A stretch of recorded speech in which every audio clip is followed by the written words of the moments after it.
It's time for quick reviews. The first Strangers movie I watched a long time ago, but I remember it scared the shit out of me. The sequel, Pray at Night, came out 10 years later in 2018.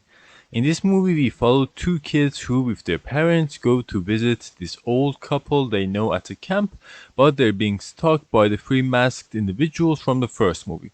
Now, I'll start with my overall thought. Way inferior to the first movie. First of all, at no point was it scary. It was barely even suspenseful.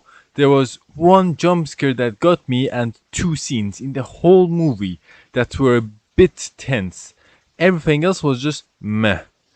There were no scenes like in the first movie that legit creeped me out. I know sequels to horror movies are hard to get right, but it's not even more of the same, it's less of the same and worse. It gets worse by the choices that are made regarding some shots. In some shots, the camera zooms in relatively quickly on the person or the event taking place, and this happens quite a few times, and I found it distracting rather than more scary. I'm sure this is a trope of very old horror movies, but it doesn't work here. Same thing with the music. It's the style you hear from the 80s. I believe that's the period that they're paying homage to, but it just doesn't work here. Then there's the pacing of the story. Even though the movie is not that long, like an hour and 30 minutes, the first half hour is nothing. I'm not kidding, nothing happens.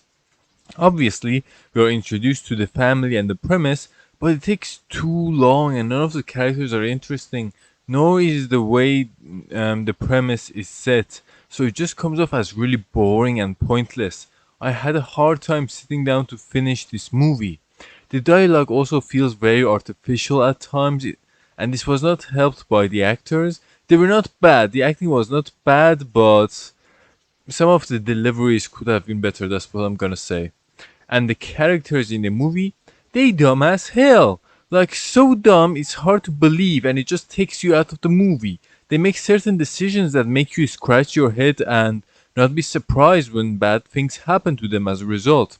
Also there were a lot of gotcha moments, especially towards the end they happen like back to back, which brings the suspense to below zero, negative suspenseful if that makes sense. So, like I said, it's certainly not as good as the first movie and not a good movie in general. You can skip it, you're not gonna miss anything.